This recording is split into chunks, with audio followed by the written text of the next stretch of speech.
Hello friends, this is Gaurav Latu big bull coach. So again जारी रखते हैं हमारा डेली सीरीज़, आपका मार्केट का डेली टूर्स। आज के लिए यानी 11 मई 2026 के लिए, that is the 11th of May 2026 Monday. So इस नए हफ्ते का जो पहला ट्रेडिंग सेशन था आज जो है वो एक्सपेक्टेड था कि बाज़ार कमज़ोरी खुलेगा। सो उसके बहुत सारे फैक्टर्स हैं, पर कमज़ोर खुलने के बाद बाज़ार जो है एकदम से गिर के ही बंद हुआ। बाज़ार की अच्छी धुलाई हो गई आज। तो इस बीच निफ्टी जो है वो 360 पॉइंट्स गिरकर 23,816 पर बंद हुआ। That is Nifty was down 360 points closing at 23,816। और वही बैंक निफ्टी की बात करें तो वो 871 पॉइंट्स गिरकर 54,440 पर बंद हुआ। That is it was down 871 points closing at 54,440। So बाजार जो है वो निफ्टी लगभग 200 पॉइंट्स गिर के ही खुला। गिफ्ट निफ्टी सुबह को तो इंडिकेट कर ही रहा था कि लगभग 225 से लेके 250 पॉइंट्स निफ्टी जो है वो गिर के खुलेगा। अब गिफ्ट निफ्टी गिरा हुआ क्यों था तो उसको बता दें। तो बेसिकली ओवर द वीकेंड जो यूएस ईरान टॉक्स जो मोटा मोटी समझ लीजिए बृहस्पतिवार तक भी, यानी पिछले बृहस्पतिवार तक भी जो ठीक ठाक चल रहे थे, तो शुक्रवार को कुछ खटास आ गई। बिकॉज कहीं ना कहीं बोला जा रहा था कि ईरान जो है वो कई चीज़ों पे अड़ गया है। बेसिकली अमेरिका कई सारे ऐसे डिमांड्स रख रहा है जो ईरान को एकदम ही नागवार है। बेसिकली अमेरिका का one of the most contentious demands ये है, कंटेंशियस डिमांड्स जो बोल दो ना, चुभने वाला डिमांड ये था कि ईरान अपना जो एनरिच्ड यूरेनियम ईरान के पास ऑलरेडी है उसको भी सरेंडर करे। वो फ्रीज करने को तो मान गए कि 5 साल के लिए, या शायद 10 साल बोला जा रहा था, या मे बी एटलीस्ट 5 साल के लिए तो फ्रीज करने को तो राज़ी हो गए। पर प्रॉब्लम ये है कि जो ऑलरेडी अब उन्होंने इनरिच कर लिया है, जो प्लूटोनियम वो बन चुका है, जो कि अब हथियार के रूप में इस्तेमाल किया जा सकता है, उसको सरेंडर करो। तो जो अमेरिका बेसिकली जो बैटलफील्ड पे नहीं अभी तक हासिल कर पाया, अब वो बातचीत में हासिल करना चाहता है। तो ईरान ने साफ मना कर दिया कि हमें बिल्कुल नागवारा है। तो क्या हुआ फिर, बातचीत जो है वो अटक गई है। और उसके अलावा देखिए over the weekend there were reports of skirmishes. Basically अभी भी कुछ ना कुछ झड़प चली रही यूएस ईरान के बीच। शुक्रवार को तो आया ही था कि शिप्स में अमेरिकन शिप्स को टारगेट किया गया। अमेरिकन डिस्ट्रॉयर्स जो गल्फ ऑफ हॉर्मूज में, स्ट्रेट ऑफ हॉर्मूज में के आसपास है, उनको टारगेट किया गया ईरानियन मिसाइल्स द्वारा। उसको लेके तनातनी चल रही है। उसके अलावा देवर रिपोर्ट्स की ईरान ने फिर से एक F-35 को मार गिराया, हालांकि कंफर्म नहीं हो पाया। तो रसाकशी तो चल रही है, अभी भी स्कर्मिशेस हो रहे हैं, अभी भी माइनर अटैक्स गल्फ नेशंस पर भी किए जा रहे हैं। तो इसके कारण, और उसके अलावा उन्होंने जितने भी जो माइनिंग कर दिए हैं उसके कारण भी कहीं ना कहीं प्रॉब्लम चल रहा है। यूएस अमेरिका जो है वो ईरानियन शिप्स को अब पास करने नहीं दे रहा है स्ट्रेट ऑफ हॉर्मुज से, तो ईरान उसको लेके भड़का हुआ है। तो कुछ ना कुछ चीज़ों को लेके अब रसाकशी चली रही है, और बातचीत जो है वो एक तरह से अटक चुका है। और अमेरिका ने वार्निंग दे दिया था कि अगर ये बातचीत फेल हो जाती है तो जो मिलिट्री एस्केलेशन है फिर से होगा। तो हो सकता है वो मोस्ट लाइकली, अगर ये इस बार बातचीत फेल हो जाती है तो अमेरिका जो है ईरान पर ग्राउंड इन्वेजन कर सकता है। तो इसके कारण क्या होना था, बाजार में टेंशन तो बढ़ना ही था। तो सुबह को अमेरिकन मार्केट्स डाउन थे, हालांकि यूएस फ्यूचर्स ज़्यादा डाउन नहीं थे, 100-150 पॉइंट्स के आसपास ही थे।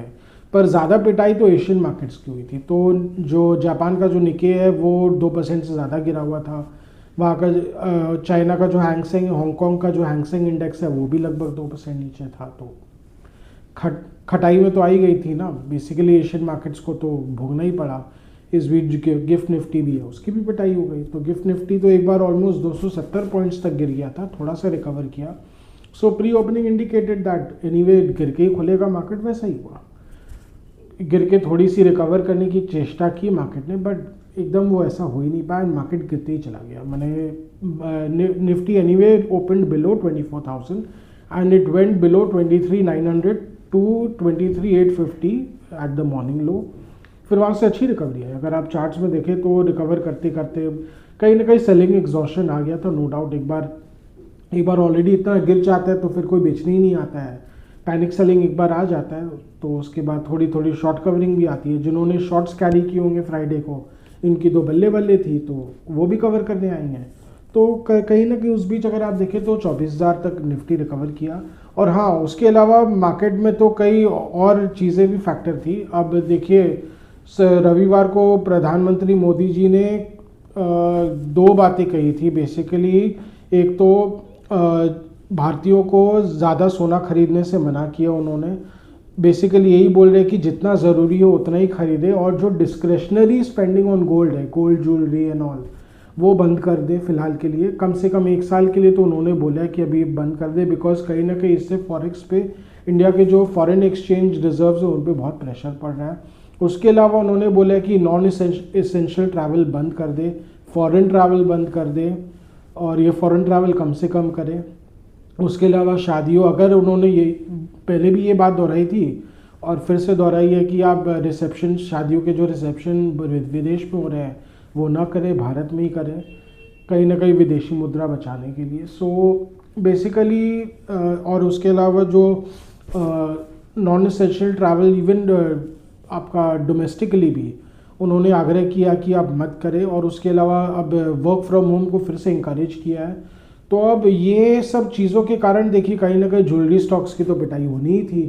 तो ज्वेलरी स्टॉक्स जैसे टाइटन तो 5% गिर के ही खुला, और जो बाकी जो है सेनको गोल्ड है, कल्याण है, वो तो लगभग 7% गिर के खुले, और उसके बाद गिरे हुए ही रहे, उनमें कोई रिकवरी नहीं आई। तो जो एक बुल रन चल रहा था अभी ज्वेलरी स्टॉक्स में, वो तो एकदम ख़राब हो चुका है। टाइटन में जो ज़बरदस्त बुल रन चल रहा था, लग रहा था कि ये स्टॉक 5,000 तक चला जाएगा। अब मुझे डाउटफुल लग रहा है ये इसका बुल रन फिलहाल के लिए, तो मुझे तो ख़त्म हुआ लग रहा है। तो 4200 पे तो आ चुका है अब करेक्ट करके। And I won't be surprised अगर ये स्टॉक जो है वो 3900 3900 के लेवल्स पर चला जाए। यहाँ से कम 6-7% का तो और करेक्शन बनता है, बिकॉज टेक्निकली अभी ये बहुत वीक हो चुका है। जो लॉन्ग्स है वो तो पैनिक कर जाएंगे, वो तो आज पहले ही उन्होंने पैनिक सेलिंग किया ही होगा, पैनिक अनवाइंडिंग। पर एक दिन में सारा काम नहीं हो पाता है ना, तो धीरे धीरे उनको भी और माल अपना सल्टाना पड़ेगा। उसके अलावा सेलिंग प्रेशर भी आएगा, कुछ इंस्टीट्यूशनल सेलिंग प्रेशर भी आ सकता है, एफआईएस की तरफ से भी सेलिंग प्रेशर आ सकता है। बिकॉज जब अगर यहाँ से कम 20 से 30% भी अगर गोल्ड का डिमांड घटता है तो इनके टॉप लाइन और बॉटम लाइन पे बहुत बहुत गंदा असर पड़ेगा। I expect Titan and other jewellery stocks bottom line will be hit by instead of growing by 20%, it will be down around 20%। तो मैंने कहीं ना कहीं ईपीएस जो है गिरेगा, इनका पी रेशियो तो फिर स्ट्रेच हो जाएगा, तो फिर इस हिसाब से तो काफ़ी करेक्शन होना चाहिए। तो बाकी इन्वेस्टर्स को समझदारी रखना चाहिए। मे बी एक बार सपोर्ट आएगा, बट अभी मीडियम टर्म के लिए तो अब ज्वेलरी स्टॉक्स बहुत बहुत ख़राब लग रहे हैं, मुझे तो बहुत ख़राब लग रहा है। एंड टाइटन के लिए पर से आई वोंट बी सरप्राइज्ड अगर ये स्टॉक जो है वो 3600 रुपये के लेवल्स तक भी चला जाए। उसके अलावा देखिए अब उन्होंने तेल के यानी पेट्रोल डीजल के कंजम्पशन में भी कटौती की, समझ लिए मांगी की एक तरह से, बिकॉज बहुत सब्सिडी दे रही है। तो वर्क फ्रॉम होम बोल रहे हैं, तो अब धीरे धीरे जो पेट्रोल इतना जो कंज्यूम होता है वो थोड़ा कम हो जाएगा। तो कहीं ना कहीं इससे फिर प्रॉब्लम क्या होगा कि इकोनॉमी को तो इफेक्ट पड़ेगा ही ना। तो ऑयल भी जो ऐसे बहुत सारे स्टॉक्स हैं जो जैसे ऑटो सेक्टर के स्टॉक्स हैं उनको पर तो बहुत असर पड़ेगा। तो ऑटो स्टॉक्स तो आज नीचे थे ही, कमज़ोर थे, और आने वाले टाइम में थोड़ा और कमज़ोर हो सकते हैं। सो कहीं ना कहीं हो जब तक ये ईरान का वॉर खींचेगा, जब तक कच्चा तेल का दाम $100 के ऊपर रहेगा, तब तक फ़िलहाल ये ऐसा ही रहने वाला है। And I won't be surprised अगर गवर्नमेंट जो है वो आने वाले दिनों में पार्शियल लॉकडाउन लगा दे। अब देखिए एक और वायरस मार्केट में आ चुका है। हालांकि बोला जा रहा है कि ये कोरोना वायरस जितना ख़राब नहीं है, जिसका नाम है hanta virus, but let's see क्या होता है। तो अब ये कोइंसिडेंस है कि ये पता नहीं, कॉन्स्पिरेसी थ्योरीज कि ऐसे ही मोमेंट पे इसको क्यों आना था, तो लेट्स सी क्या होता है। बट कहीं ना कहीं इसके कारण भी सिचुएशन कहीं ख़राब ना हो जाए। तो अगर ऐसा होता है तो मार्केट जो है वो पहले से ही अपने आप को प्रिपेयर करना शुरू कर लेगा। सो अगर पार्शियल लॉकडाउन लग जाता है तो इकोनॉमिक एक्टिविटी पे तो बहुत बुरा असर पड़ेगा। तो इंडिया का जो जीडीपी ग्रोथ है जो ऑलमोस्ट 6.5 से 7% एक्सपेक्टेड है अभी तक, तो इस नए वित्तीय वर्ष के लिए, दैट इज़ 26-27 के लिए, तो हो सकता है वो कटौती हो के 6%, और अगर और ख़राब होता है तो 5 से 5.5% तक भी आ सकता है। तो ये तो देखिए शेयर बाज़ार के लिए तो बहुत ही ख़राब है, बिकॉज कहीं ना कहीं इससे जो कंपनीज़ के जो अर्निंग्स ग्रोथ है वो इफ़ेक्ट हो जाएंगे, मोबाइल फ़ोन की बिक्री है वो कम हो सकती है, डिस्क्रेशनरी स्पेंडिंग जैसे इलेक्ट्रॉनिक गुड्स पे जो स्पेंडिंग होता है वो कम हो सकता है, तो उनके लिए भी ख़राब है। तो जो फाइनेंस कंपनीज़ है उनके लिए भी ख़राब है, क्रेडिट कार्ड कंपनीज़ है उनके लिए ख़राब है। और हो सकता है अगर ये सिचुएशन ख़राब होता है तो देखिए बैंकों के लिए बहुत ख़राब है, बिकॉज उनके लिए जो रिटेल सेगमेंट से जो एनपीएज है वो बढ़ने का खतरा हो जाता है, दैट इज़ बैड डेट्स। तो नए बैड डेट्स रिटेल सेगमेंट से और जो स्मॉल बोरोअर्स जो लघु उद्योग हैं उनकी तरफ से भी देखिए खतरा बनता है। सो वहाँ से भी कहीं ना कहीं हो सकता है, मुझे जहाँ तक लगता है बैंकों में प्रेशर अभी रहेगा और थोड़ा और डाउनसाइड प्रेशर देखा जा सकता है। उसके अलावा तो देखिए एफआई सेलिंग तो आज एकदम थी, तो आज मार्केट को थोड़ा सा एक बार दोपहर में तो थोड़ा सा रिस्पाइट मिला था, बट कहीं ना कहीं 24,000 आते के साथ बाजार रुक गया, निफ्टी जो है वो रुक गया और फिर वापस नीचे जाने लगा।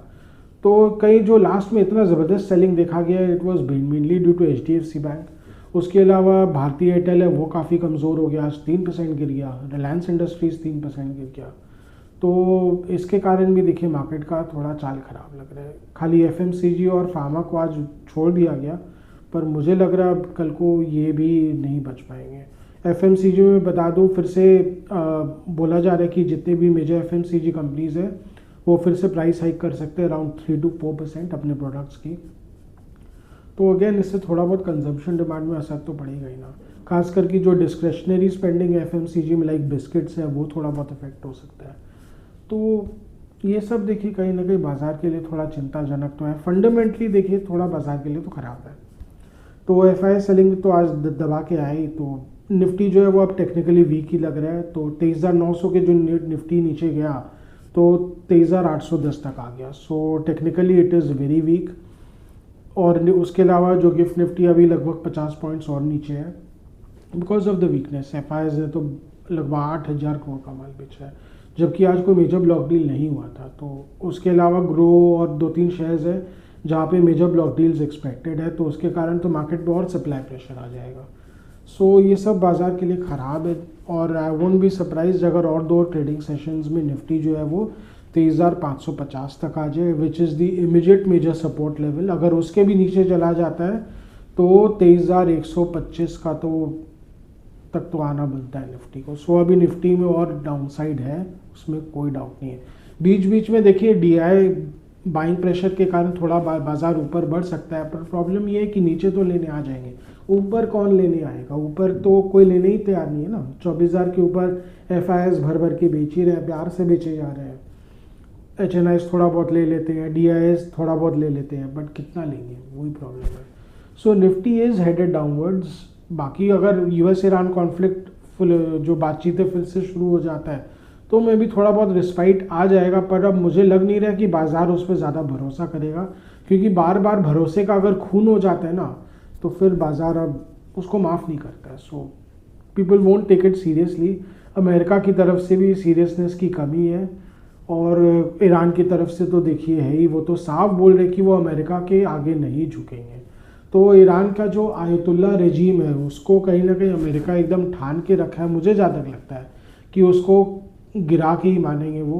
ऐसे भी प्रेशर में तो देखिए है, ईरान की जो अर्थव्यवस्था है वो बहुत ही ख़राब हो रखी है, चरमराई भी है, और लोग भी अगर ऐसे चल रहा है तो बोला ही जा रहा है कि भूखमरी जैसी स्थिति आ सकती है। सो मैं तो देखिए पर्सनली बिल्कुल नहीं चाहूँगा। It is a great civilisational nation, Iran पे ऐसा नहीं होना चाहिए। सो लेट्स होप कुछ ना कुछ रिजॉल्व होकर ख़त्म हो जाए, लोगों को और ना झेलना पड़े। लोगों को बहुत बहुत झेलना पड़े, दो तरफा झेलना पड़े। एक तो अमेरिका की तरफ से प्रॉब्लम है, ऊपर से वहाँ की रेजीम अब अपने लोगों पे भी काफ़ी जुल्म ढा रही है। सो क्या कर सकते हैं। सो लेट्स होप ईरान को रिस्पाइट मिले, ईरान जो यूएस ईरान इशू है ये रिजॉल्व हो जाए। Let's hope peace prevails. So बाकी नहीं होता है, अगर फिर से वॉर रिज्यूम हो जाता है तो देखिए तेल जो है वो 120 से $130 जाना तो ऑलमोस्ट तय माना जा रहा है, जिसके कारण देखिए फिर डेफिनेटली पार्शियल लॉकडाउन तो लगना ही लगना है, बिकॉज भारत इतना क्रूड ऑयल इम्पोर्ट्स नहीं सह पाएगा। It is just too much. So यही है, बाजार जो है फिलहाल ख़राब ही लग रहा है जैसा कि हमने क्लियरली कहा।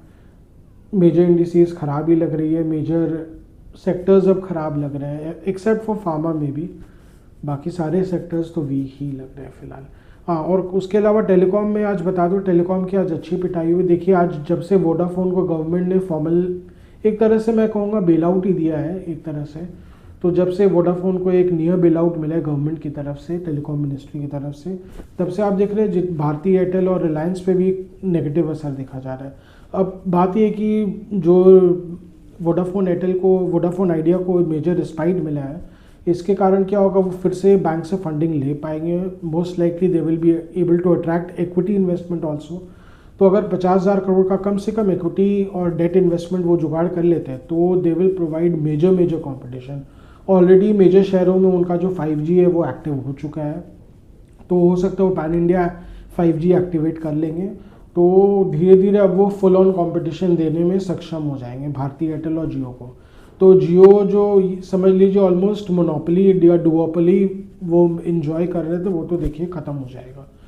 तो ये कहीं ना कहीं इन स्टॉक्स के लिए ख़तरनाक है। तो भारती एयरटेल जो है वो अब अपने इमीडिएट लॉस पे आ चुका है, और अगर ये अभी जो स्टॉक अभी 1750 के अगर नीचे जाता है तो ये अपने अप्रैल लो को ज़रूर टेस्ट कर सकता है। मेरे मोस्ट लाइकली अपना जो अप्रैल लो है 1571 रुपये का, उसके आसपास आ सकता है ये स्टॉक। 1575 का ही समझ लीजिए एक लेवल है, तो यहाँ से कम 150 ऑलमोस्ट 200 रुपये की और मंदी आ सकती है स्टॉक में।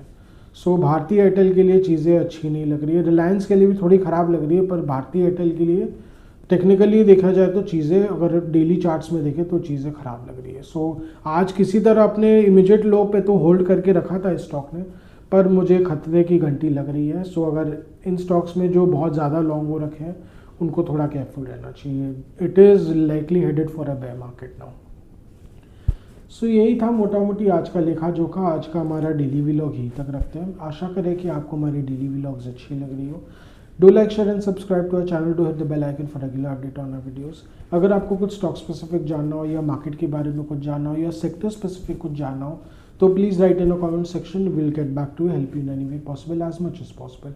अगेन अगर आपको कुछ अगर सजेशंस देना हो, फीडबैक देना हो, तो please write in a comment section. Your suggestions, your feedback are valuable for us. So आज के लिए थैंक यू।